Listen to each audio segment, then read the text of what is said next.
सुप्रभात बच्चों। प्रस्तुत है आज दिनांक 4/9/2020 का कार्यपत्रक। इस कार्यपत्रक में हम जानेंगे अनौपचारिक पत्र कैसे लिखे जाते हैं। पिछले कार्यपत्रक में हमने पत्रों के विषय में जाना, पत्रों के प्रकार में जाना और औपचारिक पत्रों के विषय में जाना और औपचारिक पत्र लिखे।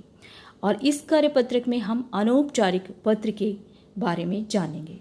तो आइए जानते हैं अनौपचारिक पत्र की महत्वपूर्ण बातें। सबसे पहले इसमें व्यक्तिगत सुख और दुख का अनुभव होता है। इसमें तथ्यों के साथ साथ आत्मिक भावों का महत्व दिया जाता है। यह पत्र प्रेम भाव और विचार विमर्श के लिए लिखा जाता है। इसकी भाषा शैली अनौपचारिक होती है। अनौपचारिक पत्र का मतलब आप जानते हैं, हमने पिछले कार्यपत्रक में पढ़ा है कि अनौपचारिक पत्र संबंधियों व मित्रों को लिखे जाती हैं। इसलिए इन पत्रों में मन की भावनाओं को प्रमुखता दी जाती है और इसके अंतर्गत पारिवारिक या निजी पत्र आते हैं। तो कुछ और महत्वपूर्ण बातें हैं जो जिनका हमें ध्यान पत्र लेखन के समय करना चाहिए। जैसे इसकी भाषा सरल व स्पष्ट होनी चाहिए। पद व कार्य के अनुकूल संबोधन, अभिवादन व पत्र की भाषा होनी चाहिए। अर्थात जिसे हम पत्र लिख रहे हैं संबोधन उसी के अनुकूल होना चाहिए। मान लीजिए हम अपने दादाजी को पत्र लिख रहे हैं तो संबोधन क्या करेंगे? पूजनीय दादाजी। पत्र में लिखी बातें संक्षिप्त होनी चाहिए, अर्थात बहुत विस्तार से देकर पत्र ना लिखें, क्योंकि पत्र लिखने की एक सीमा होती है और आप बहुत ज़्यादा बड़ा पत्र नहीं लिख सकते।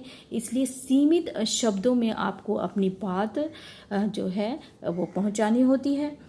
भाषा और वर्तनी शुद्ध तथा लेख स्वच्छ होना चाहिए। जो भी आप लिख रहे हैं वो यदि आपने लिख तो दिया और सामने वाले को समझ नहीं आया तो आपके लिखने का जो तात्पर्य है, जो उद्देश्य है, वो विफल हो जाता है। अगला है कि पत्र प्रेषक व प्रापक का पता साफ व स्पष्ट होना चाहिए। अब यदि आप अपना पता और जिसको आपने पत्र लिखा है उसका पता दोनों ही स्पष्ट नहीं लिखेंगे तो ना तो जिसको पत्र प्राप्त हुआ है उसको पता चलेगा कि किसने लिखा है, और यदि आपने प्रापक का ही पता नहीं लिखा तो आपका पता निश्चित स्थान पर पहुंचेगा ही नहीं और जिसको मिलना चाहिए उसको मिलेगा नहीं। अगला है कि कक्षा, परीक्षा भवन व पत्र लिखते समय पते के स्थान पर कक्षा, परीक्षा भवन तथा अपने नाम के स्थान पर क, ख, ग लिखना चाहिए।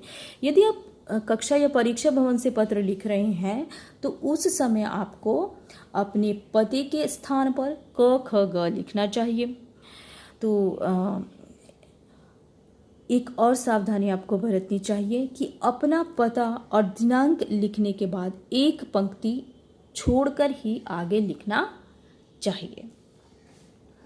तो आइए हम एक अनौपचारिक पत्र के प्रारूप को देखते हैं और समझते हैं कि अनौपचारिक पत्र किस प्रकार लिखे जाते हैं।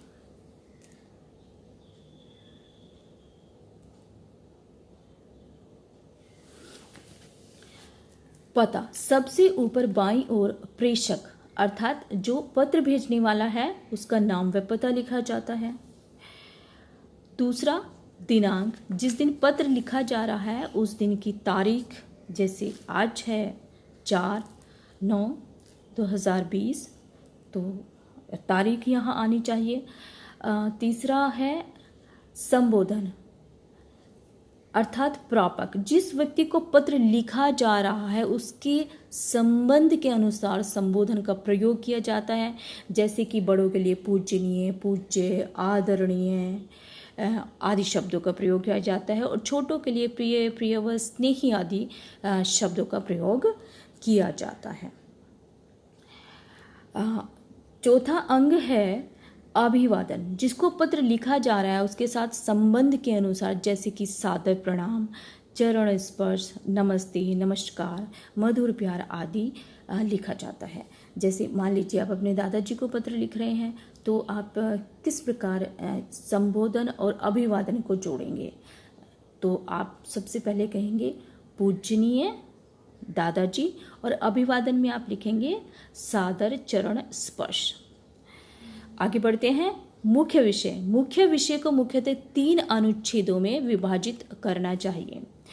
तो 3 अनुच्छेदों में हमें मुख्य विषय या मुख्य बात जो हम कहना चाहते हैं, जिस लिए हमने पत्र लिखा है, जो कारण है पत्र लिखने का, उसको हम 3 अनुच्छेदों में विभाजित करके लिखेंगे। तो आइए जानते हैं कि पहले अनुच्छेद, दूसरे अनुच्छेद और तीसरे अनुच्छेद में हमें क्या क्या लिखना चाहिए। तो पहले अनुच्छेद की शुरुआत कुछ इस प्रकार होनी चाहिए, जैसे कि हम यहाँ कुशल मंगल हैं और आशा करते हैं कि आप भी कुशल होंगे। अब बारी आती है कि दूसरे अनुच्छेद में हमें क्या लिखना चाहिए। तो दूसरे अनुच्छेद में हमें वह सब कारण, वह सब बातें लिखनी चाहिए कि जिसके लिए पत्र लिखा गया है, यानी पत्र लिखने का उद्देश्य क्या है, वह सब बातें यहाँ पर लिखी जानी चाहिए। तीसरा अनुच्छेद है और उसमें समाप्ति से पहले कुछ वाक्य अपने परिवार व संबंधियों की कुशलता के लिए लिखने चाहिए, जैसे कि मेरी तरफ से बड़ों को प्रणाम, छोटों को आशीर्वाद आदि। इस तरह के जो है वाक्य लिखने चाहिए। अंतिम और 7वां अंग है प्रारूप का समाप्ति। अंत में प्रेषक का संबंध, जैसे आपका पुत्र, आपकी पुत्री, आपकी भतीजी आदि, अर्थात जो हमने पहले संबोधन लिखा था प्रापक का, उसके और आपके बीच में क्या संबंध है, क्या रिश्ता नाता है, यहाँ पर वह आएगा। पहले आपने उनका रिश्ता आपसे लिख दिया, जैसे कि मैंने उदाहरण दिया कि वो आपके दादाजी हैं, तो आप उनके क्या हुए, पौत्र हो सकते हैं, पौत्री हो सकते हैं। तो आप क्या लिखेंगे समाप्ति के अंत में, आपका पौत्र, आपकी पौत्री आदि। तो इस तरह के संबोधन और समाप्ति में यह संबंध होता है।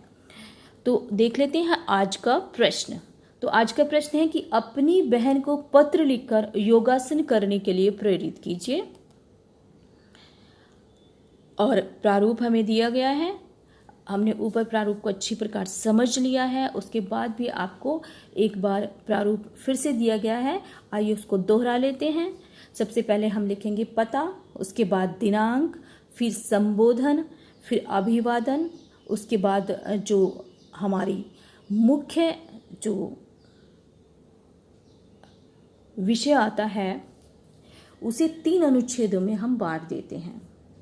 तो पहले अनुच्छेद में हम कुशल मंगल की बात करते हैं कि मैं यहाँ कुशल हूँ और आशा करती हूँ कि तुम भी वहाँ कुशल होगी। फिर मुख्य विषय, आप जिस बात को कहना चाहते हैं, यहाँ पर क्या बात कही गई है, आपको अपनी बहन को पत्र लिखकर योगासन के लिए प्रेरित कीजिए। तो योगासन के बारे में जो भी आप जानकारी या जो भी उसको प्रोत्साहन देना चाहते हैं, वह मुख्य विषय में आप यहाँ पर लिख देंगे। उसके बाद पत्र समाप्ति से पूर्व जो तीसरा अनुच्छेद लिखा जाता है, उसमें आप क्या लिखेंगे, मेरी तरफ से बड़ों को प्रणाम, छोटों का आशीर्वाद व प्यार आदि।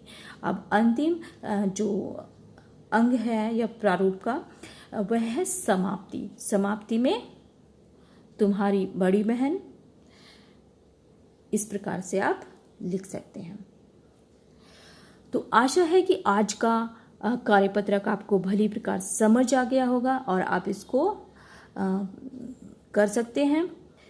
और मैं मिलती हूँ आपको अगले कार्यपत्रक में, तब तक पढ़ते रहिए, स्वस्थ रहिए।